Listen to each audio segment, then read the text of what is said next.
Why have you come today to speak to students at Exeter? I've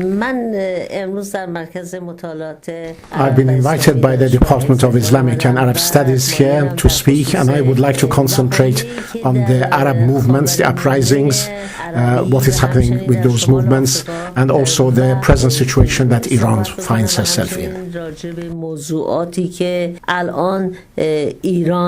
I would like to first ask about your reaction to the recently released IAEA report accusing Iran of being on the path of building nuclear weapons and the threats of war made against Iran, as well as the sanctions.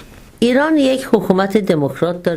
has a non-democratic government, and most of the decisions are taken behind closed doors. So as somebody who is not involved in the debates and discussions with the intimate people, I cannot really pass a judgment whether Iran is actually trying to make nuclear weapons or not.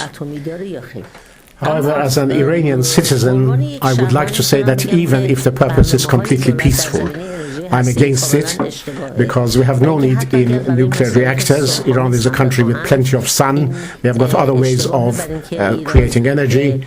And also, unfortunately, Iran is a place with earthquakes. And so I'm worried that we might have, again, the same problem as there was the calamity of Fukushima. What is the Green Movement? The Green Movement is a democratic movement and is made up of various groups of people who are basically against the present regime. Its aims are democratic, and therefore it is composed of people from the extreme left to the extreme right, but basically its aims are to establish democracy.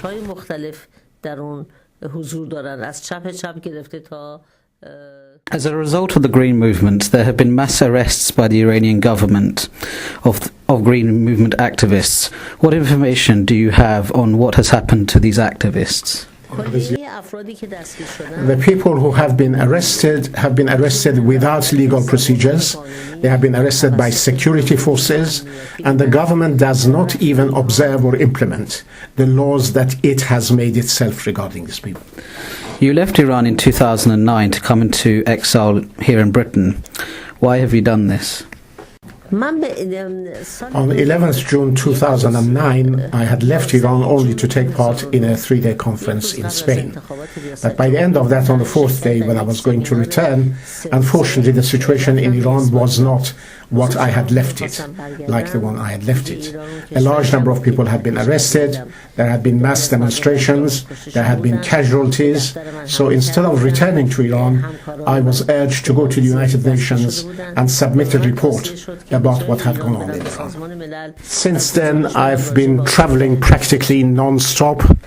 I don't live in Britain, and I'm just traveling from one country to another. In fact, it can be said that in a year I travel 300 days every year, and my home has become now the airports on transit from one place to another. In 2009, your Nobel Prize was seized by the Iranian authorities. Could you update us as to what is happening with that? I received my Nobel Prize in 2003, but then in 2009, on the excuse that I had not paid taxes on the prize money which I had received from the Nobel Prize, they confiscated all my property. My husband had a safe in a bank which had all his personal belongings as well as my Nobel Prize. They took that too, and in fact, because it was in my husband's name, they just took my Nobel Prize away. And since then, they have taken my house, our property, and they have even put it for sale. What do you think will happen in the upcoming parliamentary elections this year and the presidential elections next year? Will there be more mass protests?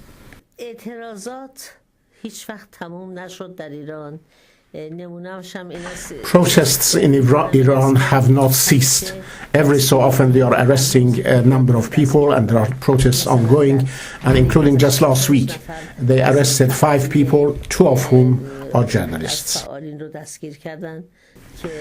I must say that the fate of democracy in Iran is not decided by elections, because the structure of power and the form of the constitution is such that the elections do not really count as much in the creation of democracy. We saw that, for example, former President Mohammad Khatami won 2 terms, 2 elections. He received massive support from the people. And one of the parliaments during the time that he was president was also made up with a majority of the reformists.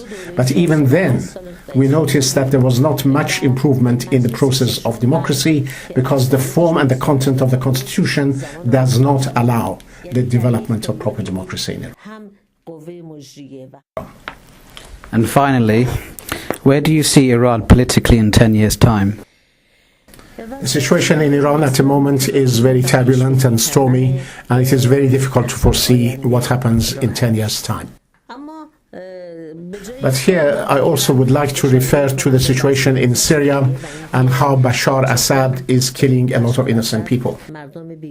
Unfortunately, Iran sends money and even military forces to assist with the government and the suppression of the people. And unfortunately, in lots of demonstrations where people they set fire to the Iranian flag.